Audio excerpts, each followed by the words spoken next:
Are you guys still there? I think you guys are still there. Okay, we're back. Okay. So I kind of just went through the entire menu. I am ready to roll, okay? The first thing I want to do is get my pilaf together. I talked that the last class that we were together, I talked about timing a little bit and how certain things need to get started before other things. I'm at the mercy of my ingredients. And so right now, I know that I got to get a pilaf going because it's going to take longer than anything else I'm doing. In fact, we're looking at the saute procedure. Saute is all about a little bit of prep in the beginning and a little bit of finish work at the end. It's really, really quick at the end. And so this is going to be kind of a lesson in timing. So we're going to be starting out with pilaf technique. So as we get into pilaf, there's a standard technique here. I'm going to just go through it really, really quickly, and then you're going to see me do it right on my stove here, okay? So first step of pilaf, we typically start out by getting a little bit of fat in the pan, and we're going to sweat out some aromatics like garlic, like onion, things like that. And at this stage, that's our opportunity to start building whatever profile, whatever flavor profile or combination of spices that we want to inject into this dish from here on out. We want to create the DNA for this dish right now while we're sweating, okay? So once we kind of sweat out those vegetables, I want to cook the moisture out of them. I want to get the flavors all going. Then I'm going to add some rice to this dish or the pan, and I'm going to toast that rice. At this stage, when we're discussing pilaf, a lot of chefs talk about saute the rice. I think saute denotes kind of a pretty high temperature, so I like to talk about toasting because I'm looking for a really nice even color. I don't want half of the little brown bits burnt and half of them not, right? And so I'm going to kind of toast off my rice. Once my rice gets a little change in color and I got my flavor base all laid down, I'm going to go ahead and work in some liquid at this point. It's usually going to be a flavorful liquid like a broth or a stock or a vegetable stock or something like that. Once we get the liquid in there, then we go ahead and stir it all together. At this point, before it hits a boil, I can stir it. And what I want to do at this point is I want to season it before it comes to the boil. I want enough seasoning in this liquid for all of the rice because you want to think about that rice kind of almost tripling in size, right? So you need enough salt for all of that. So let's work that salt in at the beginning rather than at the end, okay? I'm starting to see some people here. Debbie is out there. Jen is there. Phil is there. Steve, good to see you. Shelby, good to see you, girl. Eddie Lopez, an old student. Thanks for checking in, brother. Luis Rodriguez, Holly, Franklin. This is awesome. Okay, I think we fixed our camera angle, and that'll never happen again. That's never happened before. So let's get to this, back to the pilaf. That's what I'm talking about. Once I get all the ingredients together, from here on out, it sounds just like steaming rice or anything like that. Once I get all that liquid and the seasoning and the rice in there, bring it up to a boil, cover it, and then get it down to a simmer. I don't want it furiously boiling inside to where steam is shooting out because if I do that, I'm kind of throwing off the amount of liquid that I put in there. And liquid and grain is one thing when I'm doing this steaming or pilaf method. These are one of those things that I actually do measure with, okay? So I want just a simmer. Get the lid on and take it down to a simmer, just a little bloop, bloop, bloop, bloop. And that rice needs to kind of cruise a little bit low and slow. It's hot enough for the liquid to penetrate those grains, but it's not so hot that the liquid's boiling away. You guys feel me on this one? Okay, it's got to be, just make sure it's the perfect temperature, okay?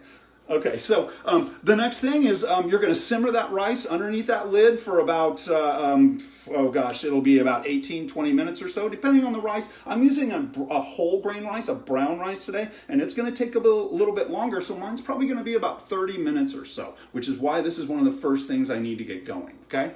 So we're going to cook that rice until liquid is absorbed. We're going to go in there and we're going to give it a little taste and check that seasoning. I seasoned it earlier, but what I don't want to do is like throw seasoning in and have to stir it and taste it and seasoning again and stir it. I wanted to get that seasoning done early, right? Now I just taste it. If the seasoning's a little off, it's like one bit of seasoning in this thing. I fold in whatever herbs or finishes. Today I've got a little diced up mixture of dried fruits and things like that.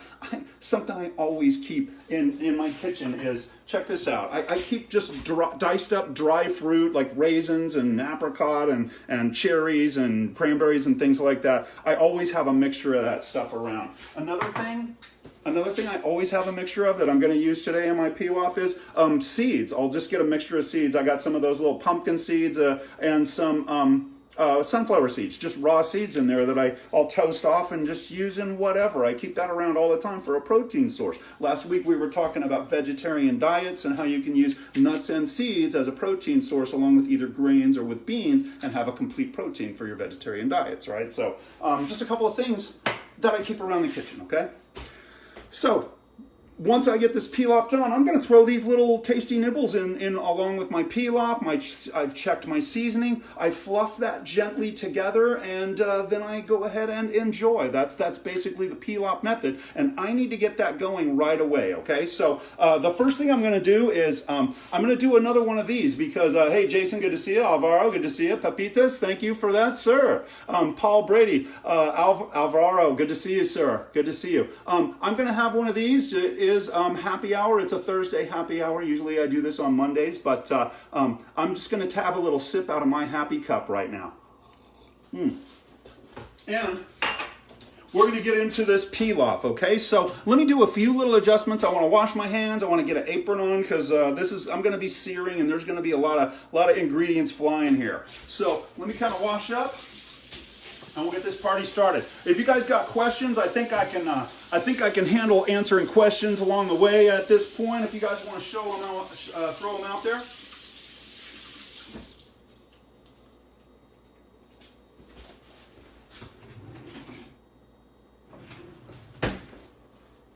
And away we go.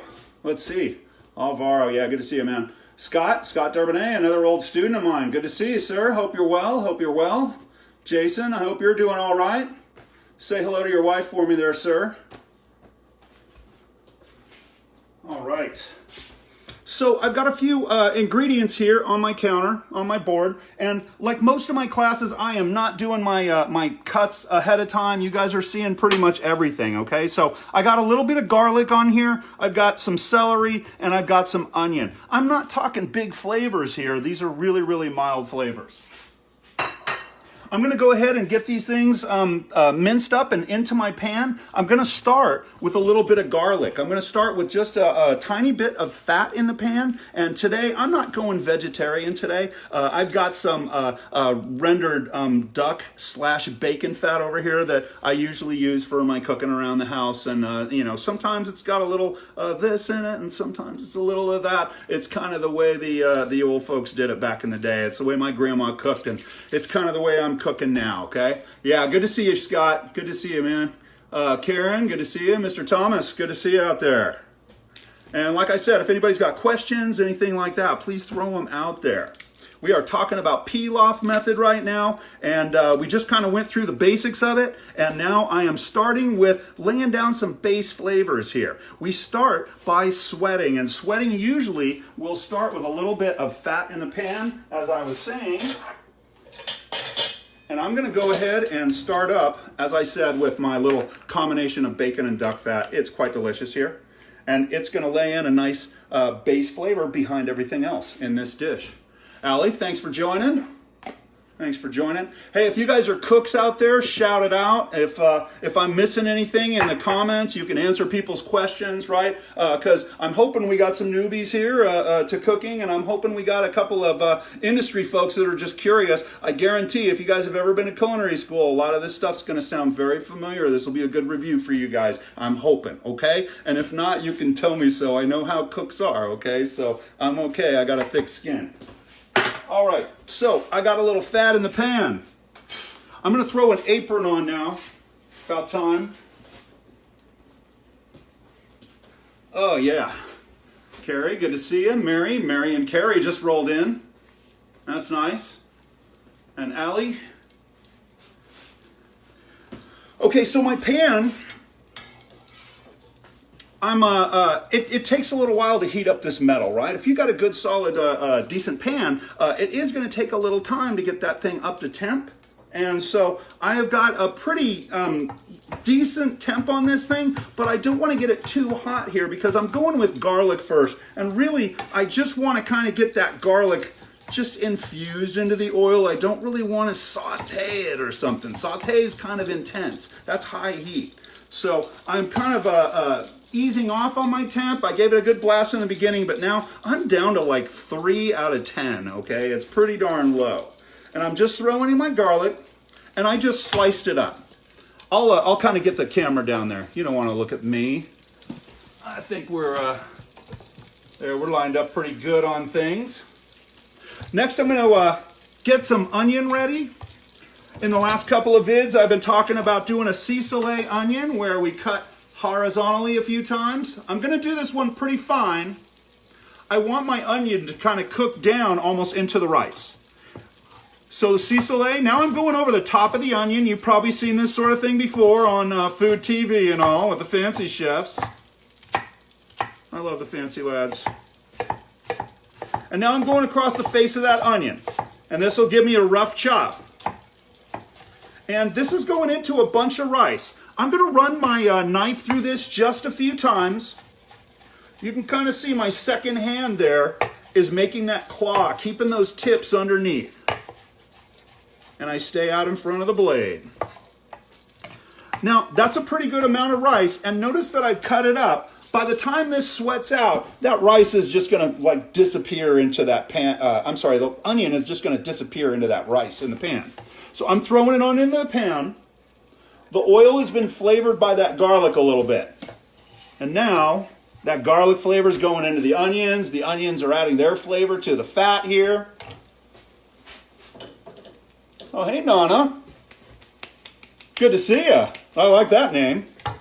So, I got a little bit of onion in my pan, and that kind of cooled things off. I'm going to turn it up now. I'm probably on about 6 out of 10, okay? I'm not trying to get color here. I'm just doing a low, slow cruise, cooking the moisture out of these onions, and I'm blending flavors right now. A couple more things are going in, but I want to wipe down, and let me give this a toss. I got to wipe down real quick. Because I get a little OCD in the kitchen. I don't like all these little bits and bobs laying around. Okay? Right. All right. Brandon, good to see you. Nice. Okay, so I got a little onion in there. I mentioned that I want to cook the moisture out, and if I hit this with a tiny bit of salt, I'm not looking for a ton right now, but a little bit of salt, the salt moves into the cell walls, moisture moves out. It's going to help me sweat a little more efficiently. Also, I got a little thyme right here. It's all tied together. I'm going to toss that on in, and that's going to add a little bit of flavor. You know, you can just use dried thyme if that's what you got at home.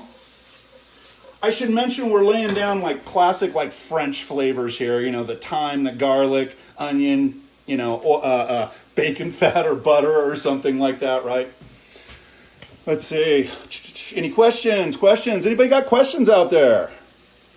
Question, just saying hi. Good to see everybody, by the way. Let's do another one of these, since it is a happy hour kind of a thing. I'm going to get back to cutting. I got a little celery I want to work into this dish.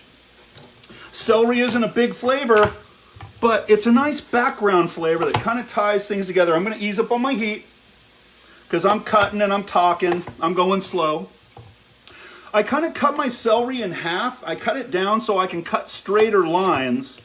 And then I'm just cutting long little pieces here that I'm going to dice up next. You know, step by step, baby steps. That's how we cook.